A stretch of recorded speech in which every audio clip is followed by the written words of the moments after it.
for real, Dad. It's no drill. We shoot our wad in 50 minutes. They're gonna pick us up in 5 or 10, and you can get it back in an hour, and 10, maybe 75 minutes. What exactly are you talking about? I'm talking about nuclear fucking war. Who is this? Oh, where's my dad? Go get my dad. Your dad? Look, there's nobody here. Where's he supposed to be?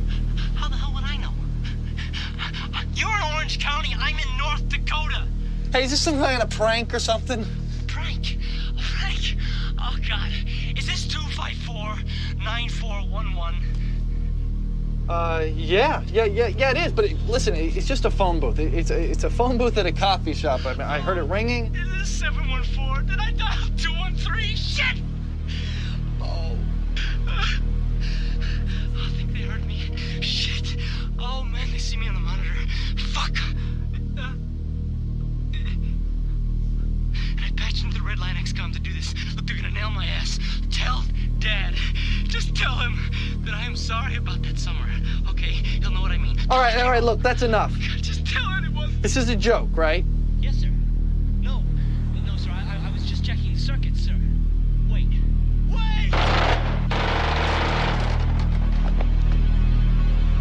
Secured. Should I trace? Listen, it's probably a felony to joke around on the phone like this. Who are you? Who am I? Listen, I'm just a guy who picked up the phone. I mean, I don't know if this is a wrong phone number or a joke or what. What happened to Chip? He was just joking, right? Forget everything you just heard and go back to sleep. Hey! Hey!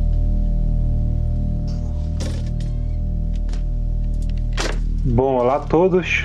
Bem-vindos a mais um Debate Soberano. Hoje comentando o filme Miracle Mile. Não sei se o filme ganhou algum título em português, mas enfim, independentemente disso, vamos começar aqui o debate. Hoje eu tô com Eric Moro. Dá um oi aí, Ericão. E aí, tudo bom? Padrinho Fávoro. Grande Pedrinho, dê um oi aí, Pedrinho. Opa! E, enfim, hoje a escolha do filme ficou a cargo do Eric. Daqui a pouco ele começa aí dando início aos trabalhos. Só uma informaçãozinha, né? Miracle Mile, filme do Steve de Jarnatt, filme de 1978, filme que eu acho que é bizarramente esquecido hoje, tanto que quando o Eric falou, ninguém sabia qual que era o filme, acho que nem tinha ouvido falar do diretor. Mas é uma grata surpresa, assim, uma das melhores surpresas do ano. Filmaço. E acho que para começar, de minha parte é isso. O Ericão aí pode pegar as rédeas e galopar ao infinito. Fala, Ericão. Pois é, nesse filme era um projeto de longa data do Steve de Jarnatt, que só dirigiu 2 filmes, né?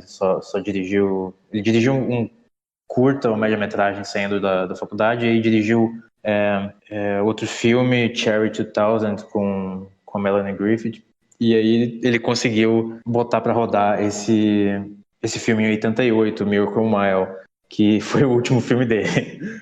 E, na verdade, esse era um projeto antigo dele, ele estava tentando produzir ele, até onde eu sei, desde o final dos anos 70, então, ou comecinho dos anos 80, então qualquer semelhança com uma eventual, qualquer aproximação tonal com os filmes americanos dos anos 70 não é mera coincidência, porque a estética do filme e a experiência do filme está toda em 1988, que é quando o filme foi lançado e é onde o filme se passa, né? Mas para mim, pelo menos, é muito claro, mesmo antes e era claro para mim, mesmo antes de ir atrás dessas informações, que era um filme com ideias muito bem pensadas, planejadas anos antes disso, né?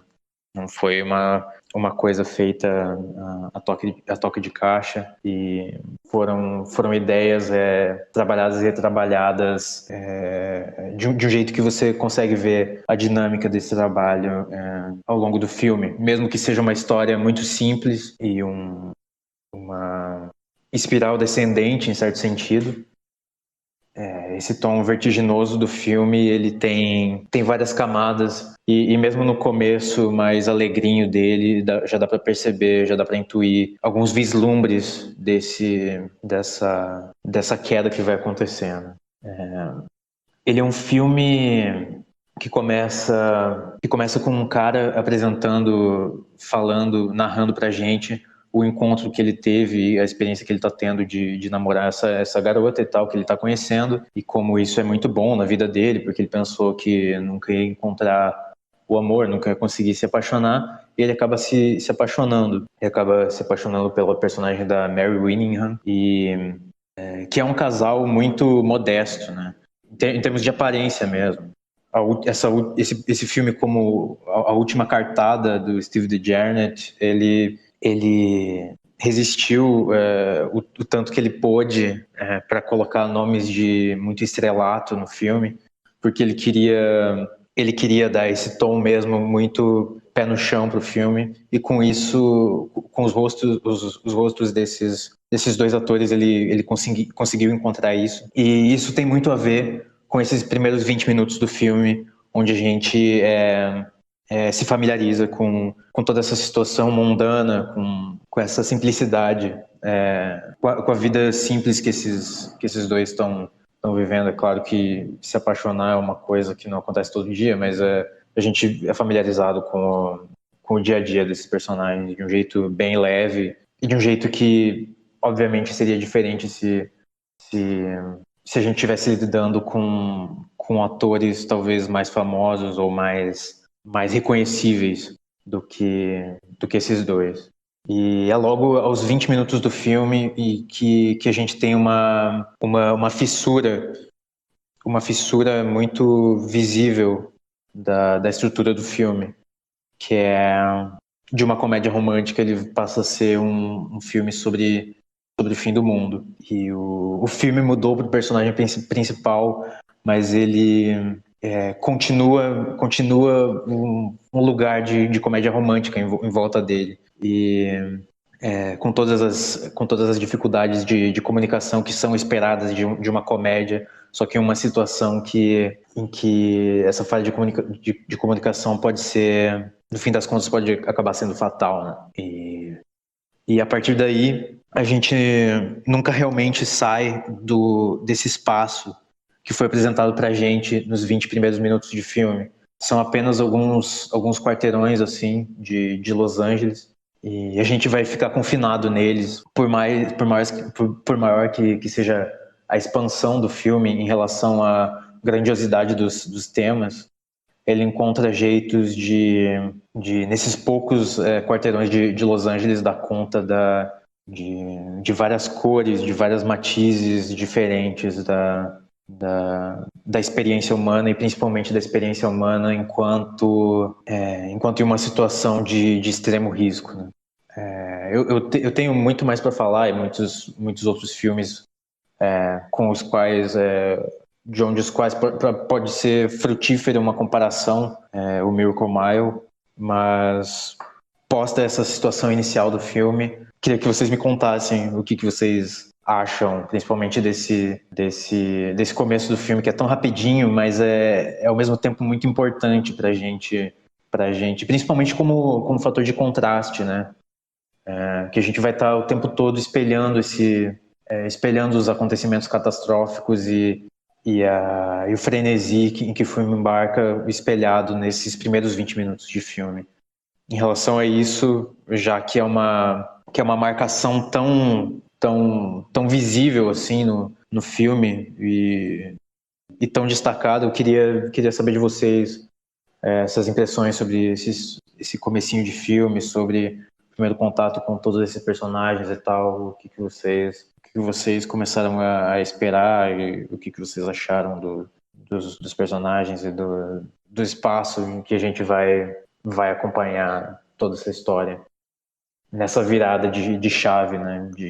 A gente conhece esse espaço de dia e durante a noite vão acontecer coisas que vão colocar tudo em risco, e a próxima vez que o sol aparece já está tudo completamente diferente, já está tudo completamente perdido.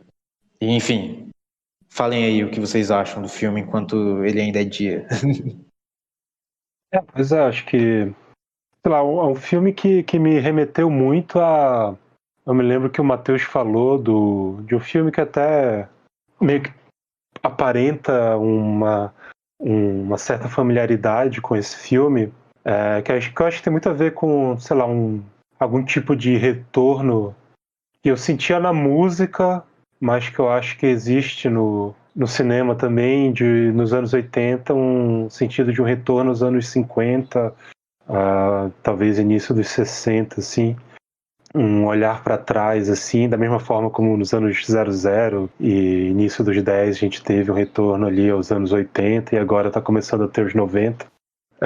Mas eu acho que os anos 80 ele meio que vê isso também acontecendo com os 50.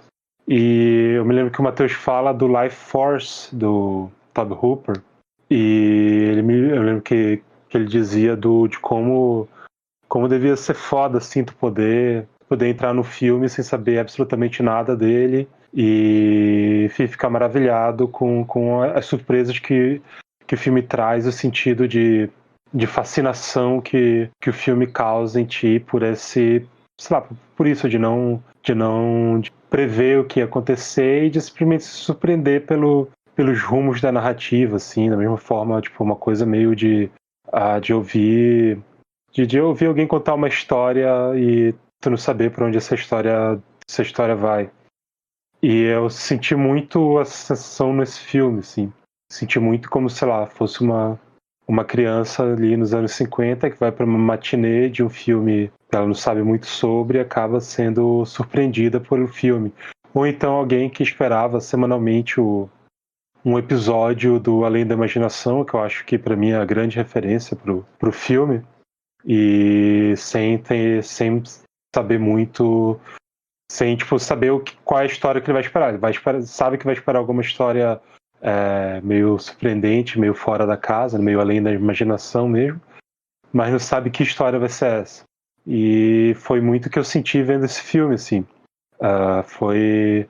E até, tipo, porque o filme começa e eu pensei, sei lá, deve ser, tipo, um filme...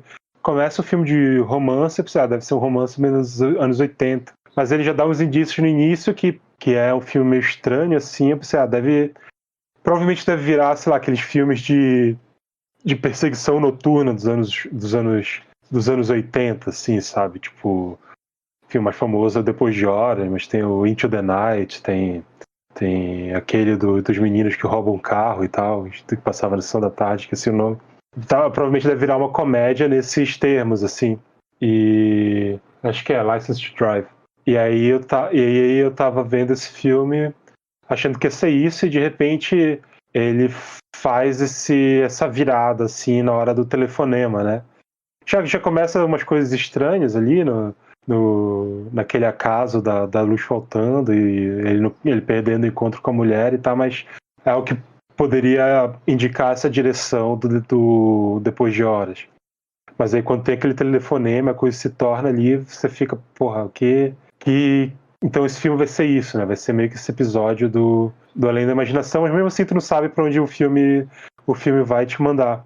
E é muito foda que, tipo, tu começa a fazer umas suposições, assim, do que é a história e, enfim, tentar achar uma explicação pro que tá acontecendo e, tipo, sei lá, são suposições que vão desde de que talvez seja real, talvez seja, sei lá, um sonho, ou de repente é, tipo, uma brincadeira de mau gosto da menina porque ela tá puta porque ele deixou, tipo, deu bolo nela e criou aquilo e tal, tipo, muitas dessas coisas passaram pra minha cabeça.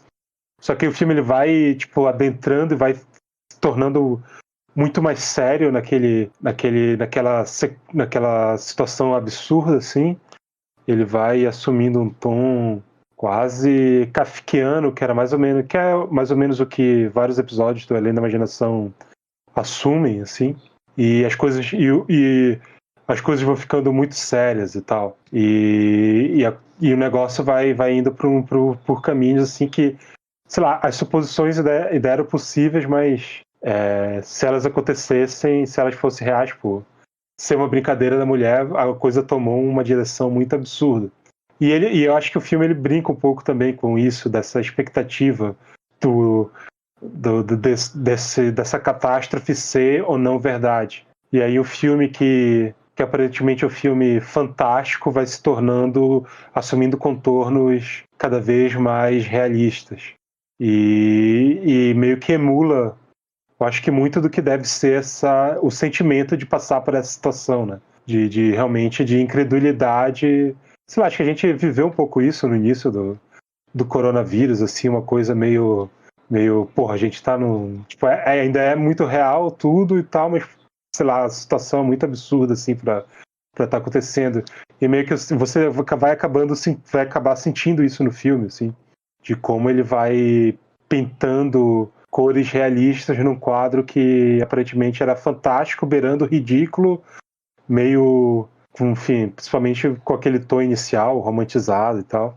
Mas acaba sendo realmente um grande filme sobre romance, sobre amor, sobre você, sei lá, ser feliz mesmo que por um momento, porque tudo pode acabar, e ao mesmo tempo sobre essa condição humana tão frágil, né, que tudo, tanto pela nossa própria hubris quanto pela nossa própria condição natural quanto seres biológicos e tal.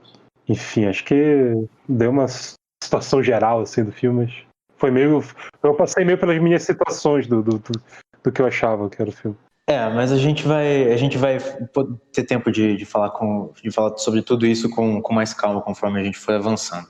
Só antes que isso se perca, é um ponto muito importante você ter tocado nisso especificamente do Tobe Hooper e tal, e nisso de resgatar alguma coisa dos anos 50 e tal. E eu acho que isso tem muito a ver com...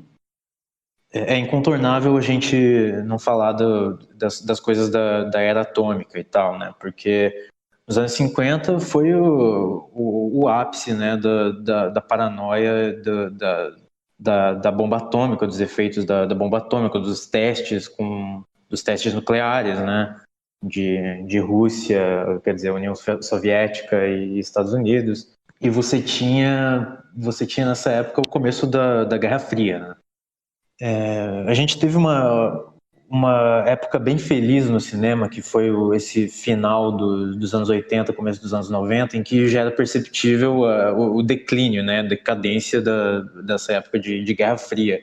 Eu acho que esses filmes, e por esses filmes eu cito o próprio Miracle Mile, o Spontaneous Combustion do Tobe Hooper, o Hardware do Richard Stanley, que os meninos já falaram no programa número 4 do Debate Soberano, que é o outro puta filme sobre as consequências de guerra atômica e guerra fria. Em 93, o Matinê, do Joe Dante, vai falar sobre essas duas épocas e o que existe entre essas duas épocas com uma sutileza e com uma profundidade muito, muito, muito sensível. E o que existiu no meio disso foi o tempo para essa geração amadurecer, né? Amadurecer e refletir sobre o que foi essa época e tirar o que aconteceu de melhor nessa época para fazer como que se fosse uma analogia de capa e contracapa, né? Então vocês apostam numa determinada narrativa. E por sorte esses caras conseguiram captar no ar isso que estava acontecendo, de declínio de Guerra Fria. E muito felizes esses caras que conseguiram captar isso e esse fim da Guerra Fria e fazer disso uma reflexão sobre as últimas 3, 4 décadas. E isso é uma coisa que realmente o Miracle Mile, junto com esses outros 3 que eu citei, são fenomenais nesse sentido. E tem um arco muito, muito foda de Gênese até o final, nessa ordem, do Matinê, Miracle Mile, Spontaneous Combustion e Hardware. É o arco perfeito, onde vai terminar no abismo completo, né? Você tem todas essas gradações de percepção humana sobre o que está acontecendo.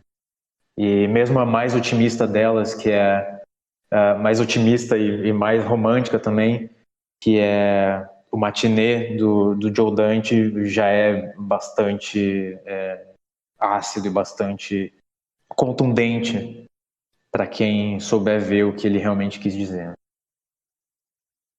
Não, eu queria só voltar um pouco no que você tinha perguntado e no que o Calbi falou, principalmente sobre meio que essa escalada de tom, né, que o filme toma, assim. Primeiro que eu acho que ali aqueles primeiros 20 minutos, o romance, a introdução do filme, eu acho, assim, de uma forma muito impressionante, muito capaz e perfeitamente condensada, assim, sabe? Enfim, ele faz umas escolhas de mostrar alguns momentos e alguns pequenos uns gestos e com esse... O que é engraçado porque é justamente o momento do filme que ele se permite ter várias e várias elipses, né? Até porque é um filme que vai parar completamente com qualquer elipse, é um filme que tem essa proposta de ser em tempo real ali, né? Acho que mais ou menos desde do momento que ele atende o telefone, que é onde a coisa fica séria, né? Shit gets real. Mas tem um ponto, cara, que eu acho que é essencial, que é quando...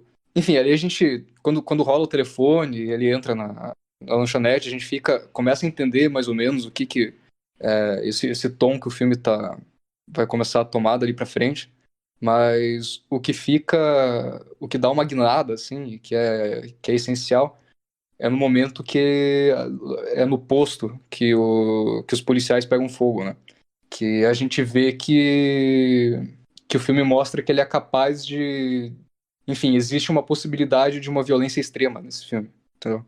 Tem algo que tava indo um pouco inimaginável até ali, né? Até ali a gente não tá completamente em termos, né? A gente não aceita a ideia ainda de que esse tipo de coisa pode acontecer, né?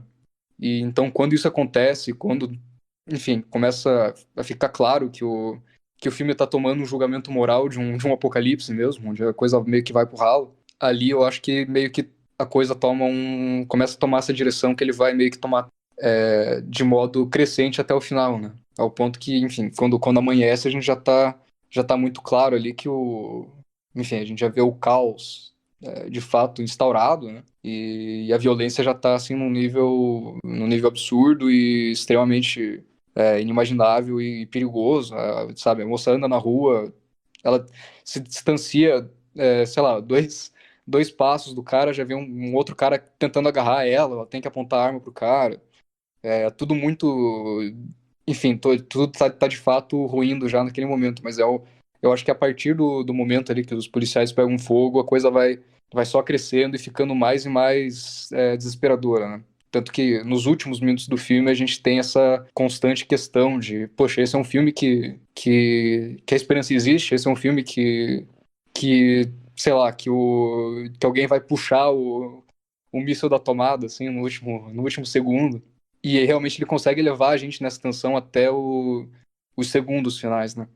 Até os segundos finais a gente fica meio que nessa incerteza do que de fato a gente está lidando, sabe?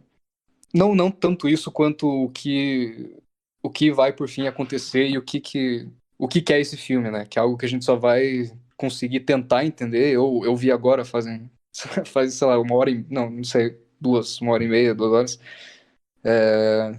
Então eu ainda tô digerindo assim um pouco o filme, mas é meio que só quando ele acaba que a gente vai entender de fato o que ele é, o que ele foi.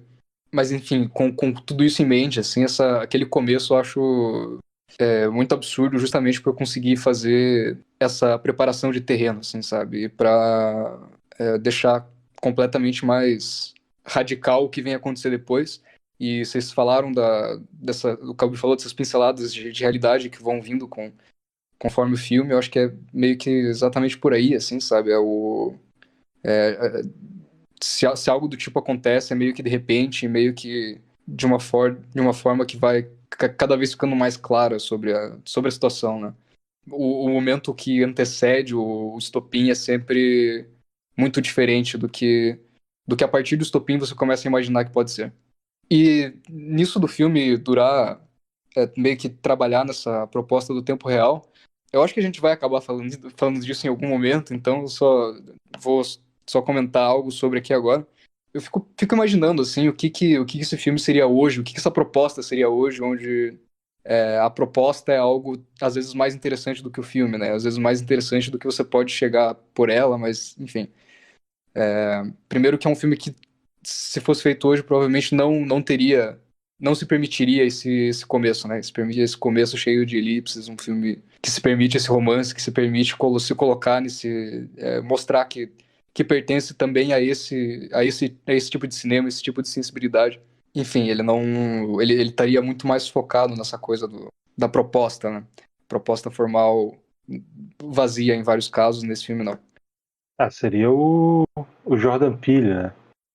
Que inclusive é quem foi escolhido como o descendente oficial do Além da Imaginação, que é uma merda, enfim, a grande merda do tempo hoje, assim, dos piores crimes que podem acontecer, né? Mas é muito isso, seria, acho que voltando pro filme, assim, acho que o Ericão pode comentar aí, mas em relação a isso, tipo, é muito, porque o Jordan Peele, o que ele faz é justamente isso, pegar a ideia, esquematizar ela e fazer uma ilustração mais merda e rasa possível dessa ideia. Enquanto que o Steve D. Jarnett pega a ideia e amplia ela para níveis absurdos, assim, porque tem uma hora que parece que o filme vai ser em tempo real, porque falta 50 minutos, né? Só que aí, na verdade, ele ultrapassa esse tempo, do tempo real, assim. Ultrapassa esses 50 minutos. E acaba no... E a gente... Que é algo que aumenta essa relação de dúvida que a gente tem com o que está acontecendo, né? Então, tipo, ele pega algo que seria esquemático num diretor hoje e quebra completamente com qualquer expectativa nossa, assim. Isso que é o mais foda no filme. Isso, tipo, enfim, isso não foi bem-vindo na época, né? Porque senão o Steve D. Jarnett teria dirigido mais filmes. Esse foi o último filme dele e tem muito a ver com isso, eu acho. Tipo, o cara teve culhão pra cacete de assumir, de peitar esse projeto que ele até hoje fala que foi o projeto da vida dele, que ele realmente não se arrepende, que mesmo que ele soubesse que era o último filme dele, ele insistiria e faria tudo igual como ele fez. É porque não é nem a questão de gênero, né? De que não se consegue encaixar esse filme num gênero que não seja gênero filme fim do mundo, mas é que é uma questão que hoje em dia não tem como você vender um filme desses, eu acho, tipo, porque hoje em dia não tem como dissociar isso de vender, né? Mais do que encaixar um filme num gênero, você tem que... Hoje em dia se encaixa filme num pitch, né? No pitching. Você tem que estar... A sinopse do teu filme já tem que ser um pitching, sabe? Não basta mais você definir ele por um gênero. E eu acho que se fosse feito um remake disso hoje, tipo, sabe, não tem por onde atacar ele, porque atacar um remake de um filme desse, porque você vai acabar se deparando com situações em que a ideia está muito bem delineada ali, e você não tem como mudar aquilo sem mexer na essência daquilo. Qualquer outro... Me arrisco dizer que qualquer outro diretor que não fosse um mestre da sensibilidade ia fazer daquele começo uma caricatura. E uma caricatura no mau sentido, né? Porque esse começo tem uma função de delinear esses contornos, sim, como se eles fossem uma caricatura, claro, mas até porque é muito pouco tempo, mas uma caricatura, entre aspas, do bem, né? Você não tem esse distanciamento, você não olha para esses personagens com cinismo, né? Até porque você tá lidando com um personagem e com um ator que é o Anthony Edwards, que faz muito bem esse tipo autodepreciativo, né? Isso fez muito bem para o começo desse filme e pro e pro tanto de dificuldade que o personagem vai encontrar ao longo da parte mais tenebrosa do filme, mais paranoica do filme, em relação à credibilidade, porque ele é um cara que não passa nenhuma credibilidade. E isso é a parte principal do filme, isso está no centro do filme. Ali naquela cena da lanchonete, por pouco o cara não... O cozinheiro lá não mete uma bala na cabeça dele e o filme fica por isso mesmo, sabe? Enfim, eu acho que hoje a gente tá numa escassez de mentes que saberiam lidar com esse tipo de nuance. Um filme sem gimmick nenhum, né? Ele coloca uma isca de gimmick, mas só pra tirar ela e apresentar o que ele realmente queria apresentar de início, assim. É até uma coisa que tu falaste no início, ou agora, sei lá, que eu pensei também vendo o filme. Na verdade, eu não pensei vendo o filme, mas pensando agora, tipo, foi algo que eu senti vendo o filme. Que é como realmente o Desjardins buscou essas atores que seriam atores coadjuvantes em qualquer filme nos anos 80, né? O próprio Anthony Edwards é um dos grandes coadjuvantes dos anos 80, né? Ele é o Goose do Top Gun. E, enfim, depois vai ter uma carreira longa como um dos principais médicos lá do ER e tal. Então, tipo, ele é um cara comum. E a menina também, esqueci o nome da atriz, mas eu lembro de estar vendo o filme no início e estar pensando, porra, será que essa menina vai ser a principal do filme? Menina meio feia, assim. E é muito louco, porque pensando agora, isso depois acabou na minha cabeça, assim, porque a gente entrou naquela espiral do filme e também nessa verdade dos personagens, assim, e essas coisas supérfluas mesmo, acho que, enfim, por a gente ter expectativas em relação aos filmes, a gente acaba pensando, né?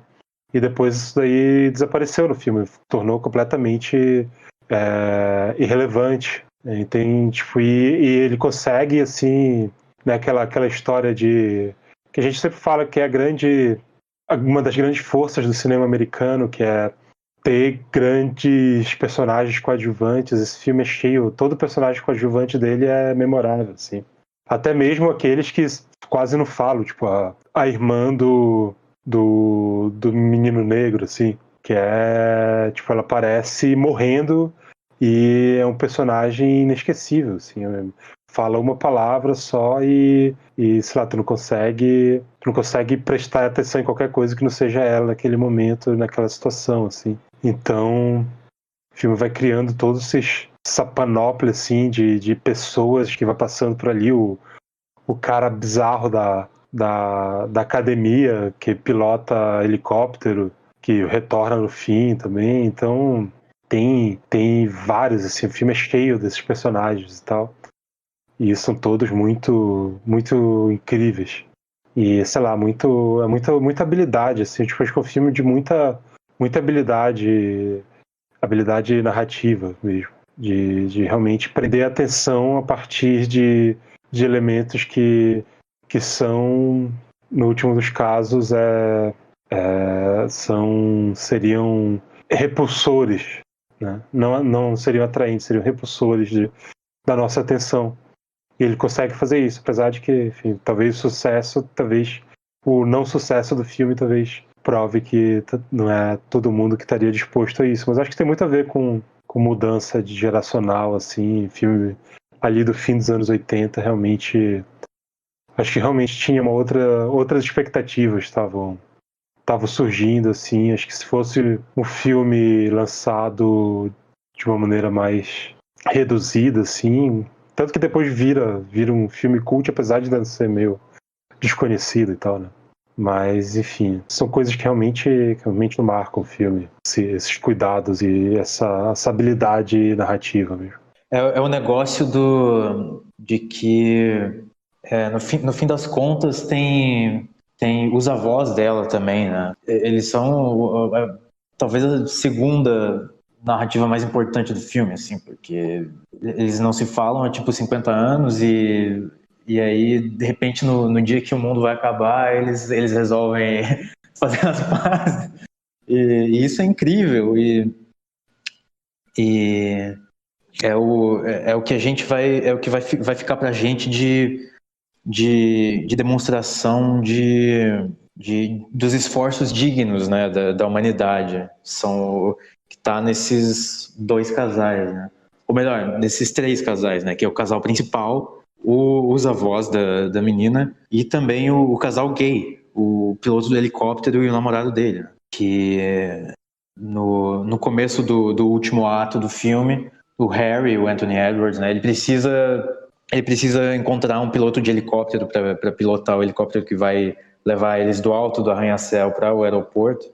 E ele sai às 5 da manhã pela cidade para encontrar alguém que sabe pilotar um helicóptero, e ele encontra aquele bombadão na academia, às 5 e pouco da manhã, e pergunta para ele. Ele vai perguntando para todo mundo e encontra esse cara. Pelo amor de Deus, você sabe pilotar helicóptero? Ele concorda em pilotar, contanto que ele possa levar o namorado dele. E é só no final do filme que a gente vai descobrir que o cara fez 2 viagens, na verdade. Porque no final do filme, quando os protagonistas chegam lá, o helicóptero não tá lá, e depois de um tempo ele retorna, porque ele tinha ido levar a primeira leva, né, de passageiros com o namorado dele e tal. Talvez esse piloto, no final das contas, seja... que é o personagem coadjuvante, né? Como o Calbi falou, é um dos pontos mais fodas do filme, porque no fim das contas ele é o herói, ele é o herói do filme, porque o Harry, Anthony Edwards, ele não conseguiu, ele falhou no fim das contas, entre aspas, né? A gente vai falar mais disso depois, mas enfim. E o piloto de helicóptero não, ele conseguiu levar o namorado dele para lá, e provavelmente o namorado dele foi um dos caras que conseguiu de fato se salvar dessa bomba que caiu ali, né? E no meio de tanta coisa para você prestar atenção no final do filme, ter um vislumbre disso é uma coisa realmente muito bonita, que foi só revendo o filme, depois que eu propus ele na semana passada para vocês, só revendo o filme eu fui ter noção do quanto esse personagem é importante para consolidar isso de que o que vale a pena ficar da humanidade são esses pequenos momentos de dignidade, de afeto e de amor e tal, né? Para um filme que no final das contas acaba de um jeito tão sombrio, na verdade é bem agradável você se deparar com essas coisas, com esse nível de aceitação por parte dos personagens que estão agindo que estão agindo sob a influência do amor, né, que eles têm com as outras pessoas de um jeito altruísta. Isso que você falou meio que dos resquícios da humanidade serem esses momentos de afeto e dignidade, é meio que exatamente o que o Harry fala ali no final, né? Que um dia eles vão nos encontrar aqui, esse casal, juntos. Um fóssil, provavelmente, né? Um fóssil que morreu, enfim, 2 fósseis que se foram, mas foram juntos. Você falou dos coadjuvantes. Inclusive tem um dos grandes atores americanos coadjuvantes meio que dos anos, sei lá, acho que do fim dos anos 70 pra frente, assim, que se eu não me engano, o nome dele é Kurt Fuller. Eu sei que o sobrenome dele é Fuller, que é o carinha que fica louco lá no telhado no final, que tá em tudo, né? Todo mundo já viu esse cara em algum momento, assim, e ele tá muito foda nesse filme, tá realmente impressionante ele como... nos 2 momentos que ele aparece, assim, é muito, muito incrível. Eu só queria fazer esse comentário porque você falou dos coadjuvantes e não por acaso esse filme tem um dos maiores coadjuvantes americanos dos últimos 30, 40 anos, acho. Ele faz um dentre os 3 bêbados, eu acho, que tem no filme. Que tem Tem um mendigo no começo, que é bêbado, né? E que ele volta depois na lanchonete. E dentro da lanchonete tem outro cara careca que tá conversando com um travesti, que também tá visivelmente bêbado. E aí depois tem esse cara que se embebeda que se embebeda no final ali no telhado, durante quando a merda vira realidade. Mas o filme, ele, enfim, trocando em miúdos, ele é um filme sobre... Porque ele começa já ditando o espaço em que ele vai acontecer, que nem eu já disse, né? É uma limitação do espaço e tem delimitação do espaço e aí você vai descobrir as armadilhas que tem nesse espaço. E é por isso que é chocante a quebra que ele tem nos 20 minutos, mas ao mesmo tempo é uma decorrência disso, porque quando a gente percebe que não vai ter mais tempo, ou que o tempo está se esgotando, a gente, que nem o personagem, olha em volta e percebe que também não tem espaço, né? Uma coisa é decorrência da outra. Tanto dentro do mundo do filme, como no próprio cinema, né? É um redimensionamento do que significa o espaço-tempo, né?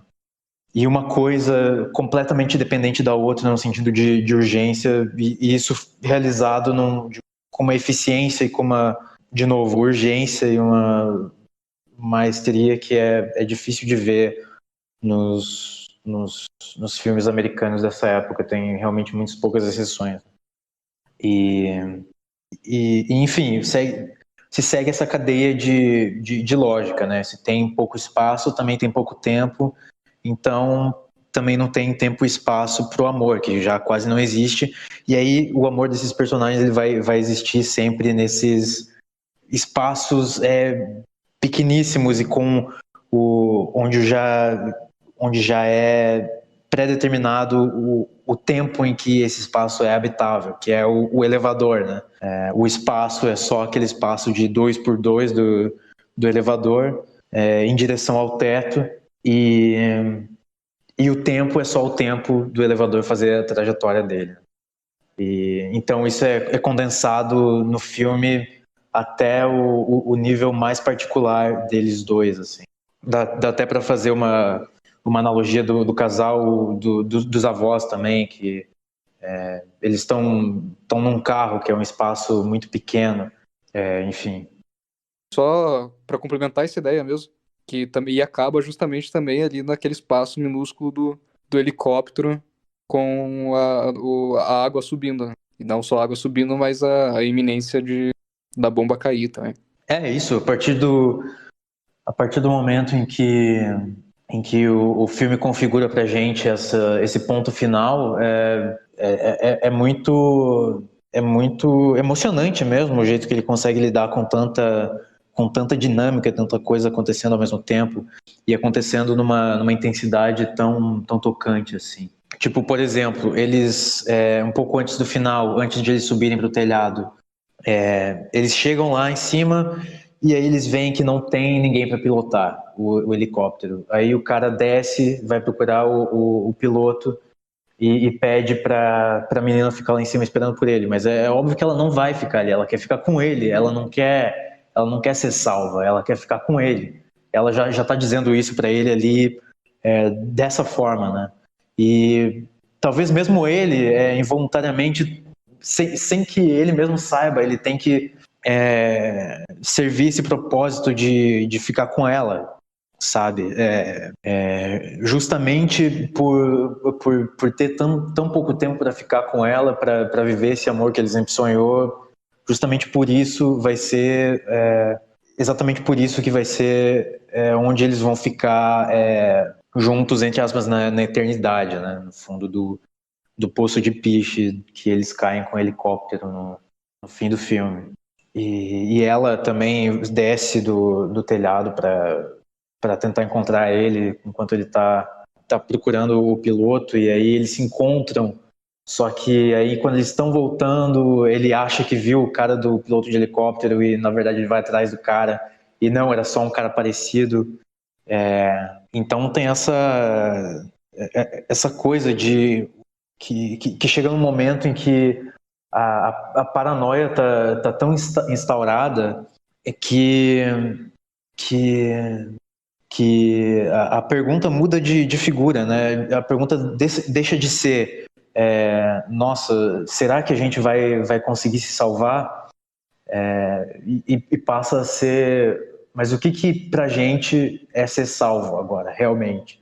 E esse comportamento desregrado deles, de desencontro enquanto quer estar indo em direção um ao outro, é muito flagrante disso, né?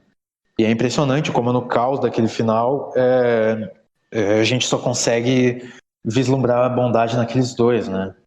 Isso tá e a gente vê que as boas intenções estão morrendo conforme o tempo vai se acabando, porque o contrabandista lá que o Calbi falou, que é uma cena muito bonita dentro da loja de departamento, né? Eles entram lá e esse cara que tinha roubado o carro de polícia e abandona o Harry para ir buscar a irmã dele, perde o controle do carro e foi ferido mortalmente, né? E a irmã dele também morreu. E ele simplesmente não quer saber. Tipo, para ele a vida já acabou ali, ele já falhou. Para ele a salvação era ficar do lado da família dele, ele não conseguiu, ele já falhou, né? E tudo isso nesse cenário completamente destruído da loja de departamento, né? Você tem ali é o momento em que é o próximo passo a partir da cena em que os policiais pegam fogo, porque você tem isso que é foda, né? Se você tem direção de arte num filme, você tem que usar para fazer uma coisa desse nível, porque é foda. Naquela loja de departamento tem sintetizada, tem condensado ali todas as ritualísticas mais fúteis da humanidade e o cara entra e destrói tudo com o carro de polícia e como se dissesse, foda-se essa merda aqui de manequim de loja de departamento, de festa de casamento, de artigo esportivo e o caralho, sabe? O que importa de verdade é outra coisa. E é disso que a gente vai falar agora. E a penetração que acontece nessa hora é tão dilacerante que enfim, é o tipo de coisa que vem com tanta força que realmente não tem como você tentar enxergar uma profundidade maior do que tem, sabe? Tá tudo que tá na superfície disso já é pensado e filmado da maneira mais sensível possível, sabe? Até com entonações metafísicas, né? Você tem o cara tentando subir com o cadáver da irmã para lugar nenhum, com a escada rolante correndo ao contrário, sabe? Lá para cima onde não tem nada. E é uma cena realmente muito difícil, porque nessa hora você já percebe que o filme tá acabando e a coisa tá feia. Não, cara, e essa cena, não só de uma, que nem você falou, né, de uma clareza absurda, assim, do que tá de fato acontecendo ali, do que vai virar tudo aquilo e da força que tem essas sensibilidades e relação entre família e amantes. Cara, ela é incrivelmente bem escrita, assim, eu fico impressionado. Essa ideia dele subir tirar o corpo da irmã já praticamente morto, assim, até onde a gente sabe, morta, ela aparenta já tá morta quando ela sai do carro. A gente percebe que ela não tá quando ela fala alguma coisa depois, mas ela parece já tá morta.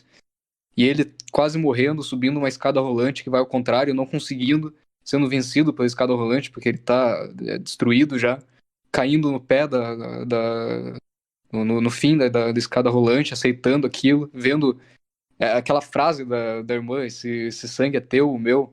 E ele responde, eu não sei, e realmente não importa. E ela morre. E aí ele pede pro Harry matar ele. E esse momento, cara, assim, todas as escolhas que foram feitas ali na hora de escrever esse momento são impressionantes, porque o Harry, vai atirar nele. E no momento que ele vai atirar, ele morre. E no momento que ele morre, ele derruba uma lágrima. É o tom... É um resumo muito, muito incrível do tom desse filme, assim. Tipo, é uma tristeza inegável, mas também é uma declaração muito grande de amor entre pessoas, né? Que seja uma família ou namorados, um casal. É impressionante, assim, só que todo esse momento, e logo depois eles indo parar ali naquela salinha cheia de relógio, e fica aquela coisa no ar de que talvez tudo tenha sido um grande, grande erro do Harry, apesar de ser algo difícil de acreditar, assim, mas é uma dúvida que aparece na cabeça dele por alguns segundos. É impressionante. Não, essa dúvida tá na cabeça dele o tempo todo. Esse é um dos motivos pelo qual ele tá cagado da cabeça, porque ele não consegue fazer nada direito o filme todo, porque ele realmente não tem como ter certeza de que o que ele interceptou ali é verdade ou não, sabe? As pessoas, a mulher lá, a empresária que ele encontrou na lanchonete no começo do filme, ela vazou porque para ela não vai fazer diferença. Ela, tipo, se for mentira, ela não vai perder nada. Ela, tipo, já é rica pra caralho, sabe? E é isso que faz a gente entender essa hesitação que ele tem, e essa falta de assertividade que ele tem, essa vontade de ser assertivo, mas essa hesitação que ele tem ao mesmo tempo, de que ele poderia resolver as coisas, quem sabe, de um jeito muito mais simples, muito mais rápido, mas ele tem que dividir o cérebro no meio para fazer as coisas, para conseguir pensar, para conseguir respirar, para conseguir andar e fazer qualquer coisa que seja. Ele tem que parar e pensar. Para cada 2 passos que ele dá pensando que vai cair uma bomba, ele tem que voltar pensando que na verdade não vai acontecer nada, sabe? Que ele tá fazendo merda. E a última hora inteira desse filme é realmente sobre isso. Mais uma coisa. Essa cena da escada rolante, eu fui atrás do comentário do Steve DeJarnett, né? Ele disse que ele filmou essa cena até o final com os atores, tipo, com ele subindo até lá em cima. E meu, imagina o esforço despendido pelo cara, né? Mas no fim das contas isso não entrou no corte final, porque, enfim, pensando no contexto do filme, no ritmo do filme, realmente ia ficar até mórbido demais, né? O filme não é feito tanto desses planos longos e fixos e tal, ia ser uma demonstração de força que de fato esse personagem mostrou que ele tem, mas a outra saída que eles encontraram também não deixou nada a desejar. Eu inclusive, pensando aqui, eu acho que do jeito que tá foi a melhor solução mesmo. E falaste dos casais, né? Eu acho que o Pedrinho falou bem, a família ali, o cara com a irmã também formam um outro casal, assim. E todo mundo com quem ele encontra fala que precisa ir buscar alguém, né? Fala que precisa de mais alguém para levar e tal, para salvar. Todo mundo tem um alguém especial, assim, que precisa estar do lado nesse momento. E é muito foda que ele passou, tipo, as primeiras fases do filme é essa, né? Passei 30 anos até encontrar esse alguém especial e, enfim, ele encontra justamente no último dia da vida dele. Mas vale a pena ainda assim, né? E é muito doido porque ele aprende, tipo, uma lição que ele aprende nos minutos finais do filme, mas que é dada pelo casal de velhinhos, como tu falaste, né? Que é passar esse último momento juntos. E, enfim, ele tenta salvar ela, mas quando percebe que não existe salvação nenhuma, pelo menos os últimos segundos vão ser passados juntos e apreciando e agradecendo pela dádiva, pelo milagre dado, né? Enfim, é muito louco, porque é um filme que tem milagre no nome, mas é um filme de catástrofe, de fim do mundo, que esconde que é um filme de catástrofe, fim do mundo, né? Mas existe um milagre, o milagre enfim, toda aquela escatologia ali do final, existe um milagre, uma imagem de sentimento puro, assim, né? Que é uma imagem, claro, muito recorrente. O Matheus até citou o filme horrível lá do Paul Anderson, o Pompeii. Não sei como alguém consegue gostar desse filme. que meio que repete, tem mais ou menos a mesma temática ali. Mas no filme do Day Arnott é muito mais potente, muito mais forte. E a gente realmente sente, assim, tipo, porque é muito louco como ele trabalha, porque é uma aceitação dos personagens ao mesmo tempo que é uma aceitação nossa, né? Porque até aquele momento a gente ainda tava, tipo, incrédulo, tipo, não duvidaria nada ele acordar de um pesadelo e tal, num dispositivo bem canastra, assim, bem covarde, que às vezes acontece. Mas não é o que ele faz e a gente chega nessa aceitação ao mesmo tempo que os personagens, e é muito, muito potente como acontece no final, assim, realmente. Sim. Primeiro de tudo, o cara acorda, né, no horário que ele não devia ter dormido tanto e tal, e tem essa confusão. E aí depois, no momento em que ele cai do furgão lá, onde eles estão indo para o aeroporto, ele se joga e ele fica desacordado por alguns segundos. Ele recupera a consciência e vê no meio da rodovia dois faróis vindo na direção dele. Quando eles chegam mais perto, ele percebe que são duas motos e elas passam uma de cada lado dele. E aí ele faz uma cara de tipo, porra, eu tô sonhando ou não? E aí ele vê que tá segurando uma arma, ele pega e dá um tiro pro alto, faz o braço dele tremer pra caralho e diz, porra, isso aqui não é sonho não. E a partir daí a gente realmente para um pouco de ver essas referências ao sonho e realidade e tal, e privação do sono, até o momento em que a gente vai lá ver a namorada dele que tá dormindo e ele tem que resgatar ela lá do apartamento dela com o carrinho de supermercado. E era basicamente isso. E aí então dá pra começar a falar Começar a falar não, né? É basicamente a última coisa que eu tenho para falar do filme, das minhas anotações aqui que eu fiz, né? Que é sobre quando finalmente amanhece e as pessoas estão começando a se dar conta do que está acontecendo e tal. E aí nessa hora vira literalmente um amanhecer dos mortos-vivos, né? Porque a cidade amanhece e tem lá o sol nascendo e a cidade está explodindo e as pessoas estão extremamente violentas ou se comportando que nem os animais na rua, né?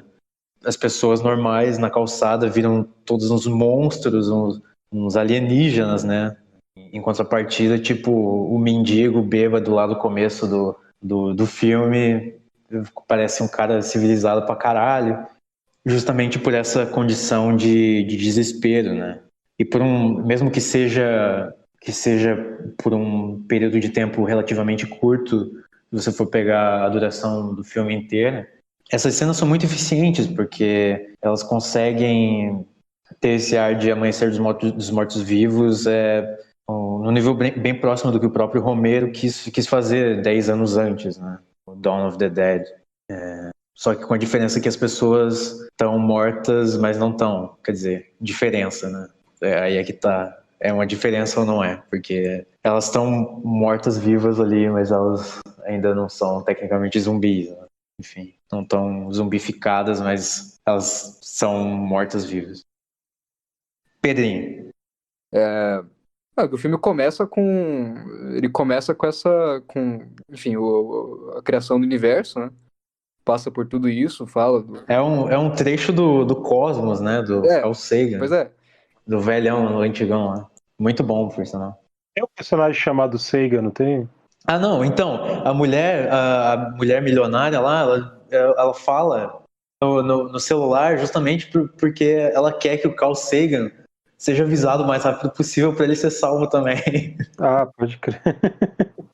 Não, e o filme daí acaba com uma forma de extinção, né? E justamente naquele poço lá que ele contempla no começo do filme também, e fala, inclusive, que quando ele acha que ele perdeu quando ele acha que ele perdeu a chance dele, né? Que ele podia se jogar ali naquele poço já de uma vez. E, enfim, acaba que ele acaba com a menina no poço. Enfim, é um poço com um mamute, né? Ele volta de volta pra esse negócio da. É um poço de piche que tem lá em Los Angeles. Tem uma área que tem vários poços de piche lá. Que aquele museu que eles estão é um museu do poço de piche, o Tar Pit. Tem lá. E É que tem um mamutizão ali, né? Tem um. isso. Eles afundam contemplando o mamute, né? Então tem tudo isso, essa coisa da evolução, essa evolução e extinção, né? Esse meio que esse trajeto, assim, que é. Sei lá, tá.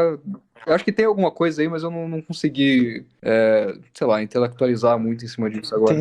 Tem a ver com esse ciclo, né? Tipo, aquele lá é um museu que tem todos os fósseis que eles conseguiram tirar dos poços de piche que tem, tipo, desde 10 mil anos atrás, sei lá. E é pra lá que eles vão parar, né? Tem essa ideia no final que é lá que eles vão parar. O filme começa, inclusive, mostrando o fóssil e. Isso. E aí, que nem ele fala no filme, agora eu acho que é a vez dos insetos. E aí, se um dia os insetos fizerem um museu, quem sabe os dois vão estar lá. Os amantes de Los Angeles, né? É. Bom, então esse foi mais um Debate Soberano. Gostaria de agradecer ao Eric Moura e ao Pedrinho por terem participado. Também a você por ter ouvido. E até o próximo.